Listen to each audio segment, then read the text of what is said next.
नमस्कार प्यारे साथियों। जब कोई व्यक्ति अपने काम से पूरे देश का नाम रोशन करता है तो इन प्रतिष्ठित व्यक्तियों को पद्मश्री, पद्म भूषण और पद्म विभूषण जैसे बड़े अवार्ड से नवाजा जाता है। जी हां दोस्तों, आज हम देखने वाले हैं 2026 में ऐसे 131 व्यक्तियों के नाम और ये किस क्षेत्र से जुड़े हुए हैं, इनके बारे में हम चर्चा करेंगे। ये कॉम्पिटिटिव लेवल एग्जाम में आपका एक महत्वपूर्ण पॉइंट और बिंदु माना जाता है इस तरह के क्वेश्चन। तो चलिए दोस्तों, देखते हैं बिना समय गवाए। तो दोस्तों, आज का हमारा पहला सवाल है, वर्ष 2026 में कुल कितने पद्म पुरस्कार दिए जाने की घोषणा की गई है? तो दोस्तों ध्यान रखिएगा, ये टोटल 131 क्या है दोस्तों, यहां पर पुरस्कार है। 131 लोगों को यहां पर पुरस्कार दिया जाने का यहां पर क्या है, बोला गया है, यानी कि 131 लोगों को दिया जा रहा है इस बार। इन पुरस्कारों की घोषणा हर साल, याद रखोगे आप, ये गणतंत्र दिवस के संध्या को, गणतंत्र दिवस के संध्या को क्या इसका क्या नामकरण किया जाता है, मतलब ये घोषणा की जाती है कि इन व्यक्तियों को ये पद्मश्री अवार्ड दिया जाएगा। आप ध्यान रखोगे दोस्तों, इस बार जो है हमारा 2026 में 5 लोगों को पद्म विभूषण दिया गया है, वही हमारा 13 लोगों को पद्म भूषण दिया गया है और 113 व्यक्तियों को पद्मश्री अवार्ड दिया जा रहा है इस बार। वही हमारा दूसरा सवाल है दोस्तों, वर्ष 2026 में पद्म विभूषण से कितने व्यक्तियों को सम्मानित किया गया? अभी अभी मैंने बताया दोस्तों, ये 5 लोगों को क्या पद्म विभूषण से सम्मानित किया गया है। दोस्तों ध्यान रखिएगा आप, जो ये पद्म विभूषण है भारत रत्न के जस्ट बाद, यानी कि ये द्वितीय नंबर का, दूसरे नंबर का क्या है, सबसे बड़ा भारत का अवार्ड कहा जाता है। पहला हमारा भारत रत्न होता है, वही हमारा दूसरा पद्म विभूषण होता है और इसके नीचे पद्म भूषण और इसके नीचे हमारा पद्मश्री अवार्ड होता है। दोस्तों एक बात आप ध्यान रखोगे, इन 5 लोगों के बारे में आपसे क्वेश्चन पूछा जा सकता है, जो कि मरणोपरांत एक व्यक्ति जो है, ये इसका नाम है श्री वीएस अच्युत नंदन, जो है इसे क्या है, दिया जाने की घोषणा की गई थी, बट इसे नहीं दिया गया।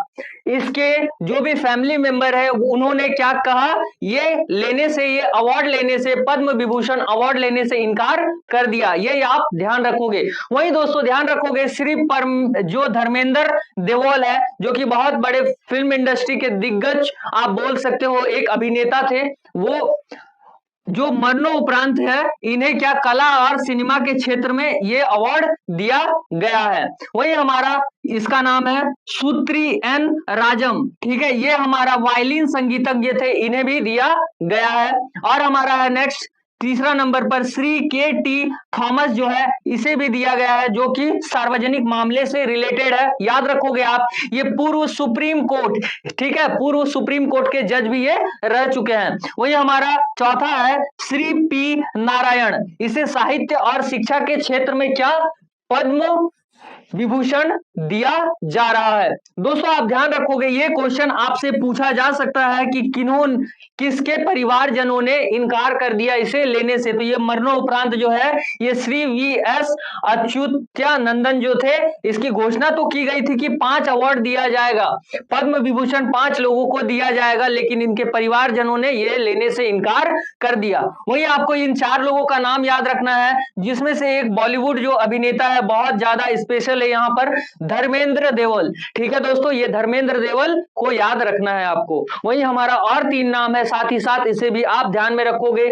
एक हमारा वायलिन संगीतज्ञ से है, जिसका नाम है श्री राजमन, और के टी थॉमसन जो है, ये सार्वजनिक मामले से रिलेटेड है, जो कि पूर्व सुप्रीम कोर्ट के क्या जज भी रह चुके हैं। साथ ही साथ दोस्तों आपको याद रखना है, पी नारायण जो था, ये साहित्य और शिक्षा के क्षेत्र में इन्हें क्या पद्म विभूषण दिया जा रहा है।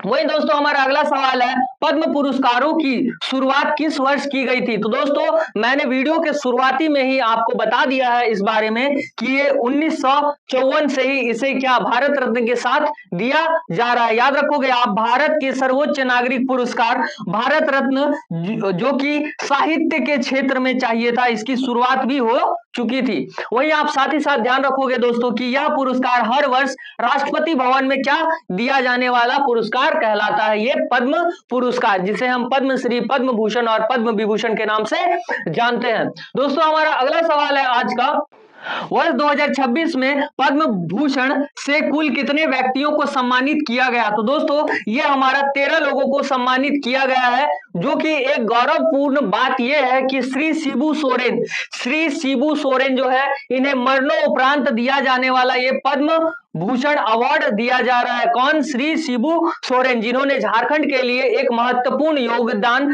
राजनीति के क्षेत्र में निभाई है। साथ ही साथ दोस्तों आपको ध्यान में रखना है, डॉक्टर नोरी दत्तात्रेयुडू जो है, ये चिकित्सा के क्षेत्र में ये यूएसए से है, ये यूएसए से है दोस्तों, याद रखोगे आप, ये हमारे भारतीय ही है, भारतीय चिकित्सक, भारतीय डॉक्टर ही है, लेकिन ये क्या किए हैं, यूएसए में जाकर के रहते हैं, वहां की नागरिकता ये ले लिए हैं, लेकिन फिर भी उन्हें पद्म भूषण से नवाजा जा रहा है, सम्मानित किया जा रहा है। दोस्तों याद रखोगे आप, जो हमारा ये आप ध्यान रखोगे, जो चिकित्सा के क्षेत्र से, ये कैंसर के क्षेत्र में इलाज, कैंसर के क्षेत्र में एक महत्वपूर्ण इलाज या फिर आप बोल सकते हो शोधकर्ता भी ये रह चुके हैं कैंसर के रोग के लिए। वहीं आप दोस्तों ध्यान रखोगे, इन्हें डॉक्टर नोरी दत्ता युडू जो है, ये हमारे इंडियन अमेरिकन है, ठीक है दोस्तों। चलिए हमारा आज का अगला सवाल है, वर्ष 2026 में पद्मश्री से कितने व्यक्तियों को सम्मानित किया गया है? तो याद रखोगे आप, ये 113 व्यक्ति को सम्मानित किया गया है। वर्ष 2026 में घोषित कुल 131 पद्म पुरस्कारों में कितने महिला विजेता शामिल है? तो दोस्तों याद रखोगे, ये जो हमारा है पद्म पुरस्कार, टोटल पद्म पुरस्कार 131 है इस बार का, जिसमें पद्मश्री, पद्म भूषण और पद्म विभूषण तीनों का तीनों इंक्लूड है, उसमें कुल को ये अवार्ड दिया जा रहा है। तो आपसे क्वेश्चन में आ सकता है, क्वेश्चन पूछा जा सकता है आपसे दोस्तों कि कितने महिलाएं इस बार पद्म पुरस्कारों में सम्मानित हुई है या हुई थी? तो ये 19 महिलाएं थी। अगला सवाल है दोस्तों हमारा, वर्ष 2026 में कितने व्यक्तियों को मरणोपरांत, यानी कि इस साल जो 2026 हमारा चल रहा है, मरणोपरांत यानी कि मरने के पश्चात ये पद्म पुरस्कार दिए गए हैं? तो ये कितने लोग हैं इस साल हमारा 16 लोग हैं, 16 ऐसे व्यक्ति हैं जो मरणोपरांत क्या इस पुरस्कार को प्राप्त कर रहे हैं, यानी मिल रहा है। प्रसिद्ध अभिनेता धर्मेंद्र सिंह देओल को 2026 में किस पद्म पुरस्कार से सम्मानित किया गया है? तो ध्यान दोगे दोस्तों, ये हमारा पद्म विभूषण के लिए इसे नवाजा गया है, यानी कि सिलेक्टेड किया गया है किसे? धर्मेंद्र सिंह देओल को, जो कि कला के क्षेत्र में एक उत्कृष्ट योगदान के लिए इन्हें दिया जा रहा है। वही दोस्तों हमारा अगला सवाल है, भारतीय महिला क्रिकेट टीम की कप्तान हरमनप्रीत कौर को वर्ष 2026 में किस पुरस्कार से सम्मानित किया गया है? तो ये पद्मश्री से सम्मानित किया गया है दोस्तों। याद रखोगे दोस्तों, ये महिला क्रिकेट टीम की कप्तान भी रह चुकी है और अभी है, और ये स्पोर्ट्स से संबंधित है। किससे संबंधित है? अगर क्वेश्चन पूछ लिया जाए कि हमारा हरमनप्रीत कौर जो है ये किस खेल से संबंधित है, तो ये क्रिकेट टीम की कप्तान है, यानी कि क्रिकेट से संबंधित है और स्पोर्ट्स यानी कि खेल से संबंधित रखती है। और इसे 2026 में कौन सा अवार्ड दिया गया? तो ये पद्मश्री अवार्ड इसे दिया गया है। वही दोस्तों हमारा अगला सवाल है, दिग्गज पार्श्व गायिका, ठीक है, कलका गायनिक को वर्ष 2026 में किस सम्मान से नवाजा गया? तो याद रखोगे आप, इसे पद्म भूषण से नवाजा गया है। वही इसे सुरीली आवाज, इसकी जो आवाज है वो बहुत ही सुरीली है, जिसके लिए इसे म्यूजिक एंड आर्ट यानी कि आर्ट एंड म्यूजिक से इसे क्या पद्म पुरस्कार दिया गया है। वही दोस्तों हमारा आज का अगला सवाल है, पद्म पुरस्कार किस मंत्रालय द्वारा प्रदान किए जाते हैं? तो ये गृह मंत्रालय द्वारा प्रदान किए जाते हैं, इसे आप ध्यान में रखोगे। वही हमारा इसे हम गृह मंत्रालय को मिनिस्ट्री ऑफ होम अफेयर्स कहते हैं। केरल के पूर्व मुख्यमंत्री वी.एस. अच्युतानंदन को वर्ष 2026 में कौन सा पुरस्कार दिया गया है? दोस्तों मैं ये पहले ही आपको बता चुका हूं कि इसे पद्म विभूषण से नवाजा गया है, जो कि जन सेवा पब्लिक अफेयर्स के लिए इन्हें क्या मिला है, कौन सा अवार्ड मिला है? तो पद्म भूषण इन्हें मिला है। अगला सवाल है, सुप्रसिद्ध मलयालम अभिनेता मम्मूटी, ठीक है दोस्तों, को वर्ष 2026 में किस पुरस्कार से सम्मानित किया गया है? याद रखोगे, अभिनेता का नाम है मम्मूटी, ठीक है, ये मलयालम के हैं, ठीक है, मलयालम क्षेत्र से ये बिलोंग रखते हैं, तो इन्हें पद्म भूषण से नवाजा गया है, जो कि ये कला के क्षेत्र पर अपने महत्वपूर्ण योगदान के लिए इन्हें दिया गया है, जिसे हम क्या कहते हैं, इंडियन सिनेमा के नाम से भी जानते हैं। देश के सर्वोच्च नागरिक सम्मान भारत रत्न और पद्म पुरस्कारों की स्थापना किस वर्ष हुई थी? तो ये 1954 में इसकी स्थापना हुई थी। अगर क्वेश्चन ने आपसे ये पूछा कि 1954 में भारत रत्न या फिर भूषण, या आप बोल सकते हो कि यहां पर पद्मश्री, पद्म भूषण या पद्म विभूषण और भारत रत्न, इन चारों का चारों अवार्ड जो है ये किसने स्टार्ट किया या किसने शुरुआत की? तो याद रखोगे आप, ये डॉक्टर राजेंद्र प्रसाद जी, जो उस समय के तत्कालीन राष्ट्रपति थे, इन्होंने इसकी शुरुआत की थी। वर्ष 2026 में प्रसिद्ध भारतीय अमेरिकी टेनिस, याद रखोगे आप, ये भारतीय अमेरिकी है, यानी कि ये तो भारतीय थी पहले, बाद में जाकर के ये अमेरिकन कल्चर को, अमेरिका को अपना लेती है, अमेरिका में रहती है, और क्या, ये टेनिस खिलाड़ी विजेता है। याद रखोगे आप, ये टेनिस खिलाड़ी विजेता है, जिसका नाम क्या है, अमृत राज को किस पुरस्कार से सम्मानित किया गया? इनका नाम है अमृत राज, जो कि अमेरिका से अभी खेलता है, ठीक है, या खेलती है, अमृतराज आई थिंक, ठीक है। तो ये टेनिस खिलाड़ी है, कौन सा खिलाड़ी है, याद रखोगे आप, टेनिस खिलाड़ी है, वही हमारा ये पद्म भूषण, ठीक है। और ये किससे संबंधित है? तो ये स्पोर्ट्स से संबंधित है। पद्म पुरस्कार समिति का गठन प्रतिवर्ष किसके द्वारा किया जाता है? तो दोस्तों याद रखोगे आप, प्रतिवर्ष प्रधानमंत्री इसका गठन करता है और इसे पद्म पुरस्कार समिति के नाम से जाना जाता है। पद्म पुरस्कार समिति में कुछ लोग, चुनिंदा लोग को चुना जाता है, किसके द्वारा? प्रधानमंत्री के द्वारा, और यही डिसाइड करते हैं कि इस साल पद्मश्री, पद्म भूषण और पद्म विभूषण किन किन को मिलेगा। वही दोस्तों याद रखोगे, जाने माने बैंकर उदय कोटक, जिसे कोटक महिंद्रा बैंक याद कर लो आप, उदय कोटक को 2026 में किस पुरस्कार से सम्मानित किया गया है? तो ये पद्म भूषण से सम्मानित किया गया है, जिसका नाम है महिंद्रा बैंक। याद रखोगे आप, ये महिंद्रा बैंक के क्या है, एमडी और सीईओ भी है।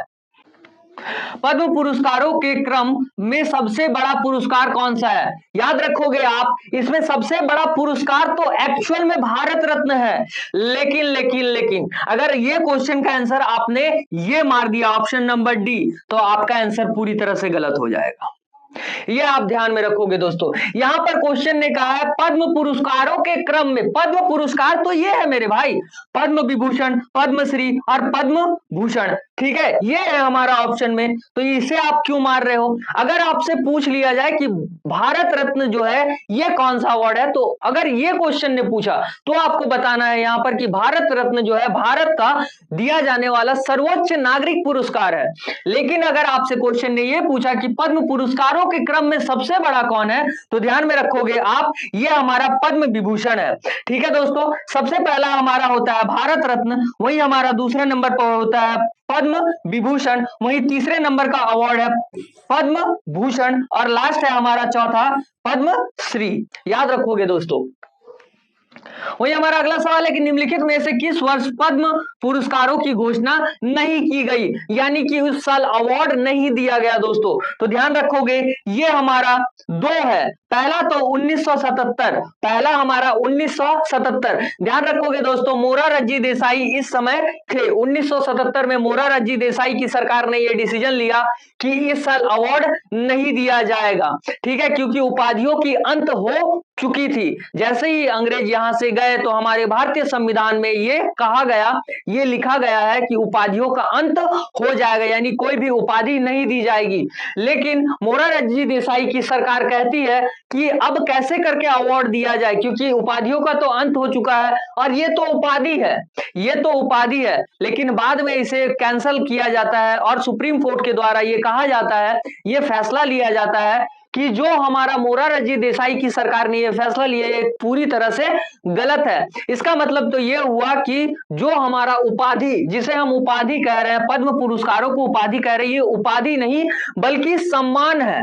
ये उपाधि नहीं है, ये क्या है दोस्तों, ये सम्मान है। तो फिर हमारा ये अवार्ड चालू हो जाता है। वहीं एक डिस्कस होता है 1993 1993 में, ध्यान रखोगे आप 1993 से लेकर के 1996 तक, ध्यान रखना 1997 से सुप्रीम कोर्ट ने इसे फिर से क्या मंजूरी दे दी थी। फिर से एक बार ये विवाद उठा, सभी ने इसके बीच में फैसला लिया और फैसले में ये निकल करके आया, सुप्रीम कोर्ट ने फिर से फैसला दे दिया, फिर से मंजूरी दे दी इस पुरस्कार को शुरू करने के लिए। तो दोस्तों याद रखोगे आप यहां पर 1977 और 1993 इसका राइट आंसर हुआ। इसी के साथ हमारा राइट आंसर क्या हो जाता है, ए और सी दोनों यहां पर हो जाएगा। Is that clear? चलिए दोस्तों हमारा अगला सवाल है, प्रसिद्ध विज्ञापन गुरु, ठीक है, ये पीयूष पांडे को मरणोपरांत वर्ष 2026 में कौन सा पुरस्कार दिया गया है? तो ये हमारा पद्म भूषण पुरस्कार जो है ये दिया गया है, जो कि भारतीय विज्ञापन जगत में एक बोल सकते हो आप क्रांतिकारी बदलाव लाए थे। कौन? पीयूष पांडे ने। तो इसे क्या मरणोपरांत 2026 में क्या पद्म भूषण अवार्ड दिया गया है। वहीं दोस्तों आज का 21 नंबर सवाल है हमारा कि भारतीय महिला हॉकी टीम की पूर्व कप्तान जिन्हें वर्ष 2026 में पद्मश्री से सम्मानित किया गया है, तो ये हमारा सविता पूनिया है। सविता पूनिया जो है ये क्या है, ये गोलकीपर है। ध्यान रखोगे आप, हॉकी टीम की गोलकीपर है जिनका नाम है सविता पूनिया, और इसे किस अवार्ड से नवाजा जा रहा है इस बार? तो पद्मश्री 2026 में से क्या मिला है? पद्मश्री अवार्ड मिला है। किसे? तो सविता पूनिया को। और ये सविता पूनिया कौन से खेल से संबंधित है? तो सविता पूनिया जो है ये हॉकी टीम की गोलकीपर है। ध्यान रखोगे दोस्तों। वही हमारा अगला सवाल है कि क्या पद्म पुरस्कारों को किसी व्यक्ति को मरणोपरांत दिया जा सकता है? अभी अभी मैंने कहा कितने सारे आपको ऐसे नाम बताए जिन्हें मरणोपरांत यह अवार्ड दिया जा रहा है, तो हाँ दोस्तों नहीं है ऑप्शन में, इसका मतलब हाँ दोस्तों दिया जा सकता है। ध्यान रखोगे दोस्तों 1955 अगर मृत्यु, ध्यान रखोगे 1955 में यह बात कही गई, 1954 में यह अवार्ड चालू हुआ, लेकिन 1955 में यह बात कही गई दोस्तों कि अगर मृत्यु के 1 साल के अंदर, अगर किसी का मृत्यु 1 साल के अंदर हो रहा है, यानी कि ये अवार्ड कब बोला जाता है, देखो आप ध्यान से, तो ये 26 जनवरी ध्यान रखोगे दोस्तों, 26 जनवरी से 1 साल पीछे चले जाओगे आप। जैसे मान लो अभी 2026 चल रहा है, 2026, तो ये 26 जनवरी, फिर से आप चले जाओगे 26 जनवरी 2025 के बाद 2025 से लेकर के 2026 के बीच में अगर कोई व्यक्ति मरा है तो इन्हें हम पद्मश्री अवार्ड दे सकते हैं, पद्म भूषण अवार्ड दे सकते हैं, पद्म विभूषण अवार्ड दिया जा सकता है, लेकिन 1 साल के अंदर इसका क्या डेथ होना चाहिए, यानी कि ये व्यक्ति मरे होने चाहिए, तभी इन्हें मरणोपरांत क्या ये अवार्ड दिया जाएगा। वही दोस्तों हमारा अगला सवाल है कि भारतीय शास्त्रीय संगीतज्ञ एन राजन, बहुत बड़ा नाम है, एन राजन को 2026 में किस पद्म सम्मान से सम्मानित किया गया है? दोस्तों याद रखोगे आप, ये इसे पद्म विभूषण के दिया गया है, मतलब पद्म विभूषण अवार्ड दिया गया है, और हमारा ये वायलिन वादक है, बहुत ही अच्छे वायलिन वादक है, जिसे क्या पद्म सम्मान से सम्मानित किया गया है, पद्म विभूषण सम्मान से क्या 2026 में सम्मानित किया गया है, किसे? एन राजन को। और ये कौन से वादक यंत्र बजाते हैं? तो वायलिन वादक यंत्र बजाते हैं।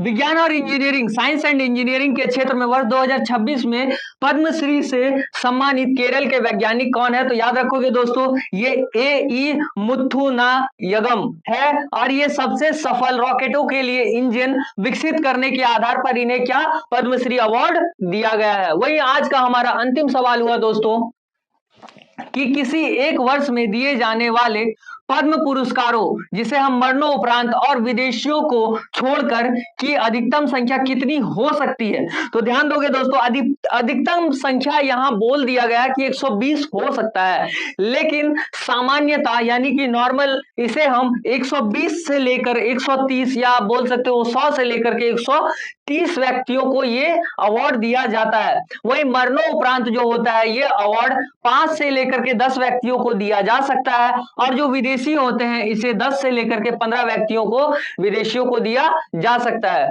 जिसे हम NRIS कहते हैं और OCIS कहते हैं। ठीक है दोस्तों, इसी के साथ हमारा आज का ये सवाल और जवाब खत्म हुआ। पद्मश्री अवार्ड ऐसे अवार्ड है दोस्तों जो हर एग्जाम में पूछे जाते हैं, चाहे वो एसएससी हो, रेलवे हो या फिर बैंकिंग जैसे सेक्टर ही क्यों ना हो। तो आई होप दोस्तों आज का वीडियो आपको पसंद आया होगा, और अगर पसंद आए और अगर आपने कुछ इससे सीखा है तो प्लीज इसे लाइक कमेंट शेयर करना ना भूलना। तो मिलते हैं दोस्तों ठीक इसी तरह से एक नए वीडियो को लेकर, तब तक के लिए जय हिंद, नमस्कार।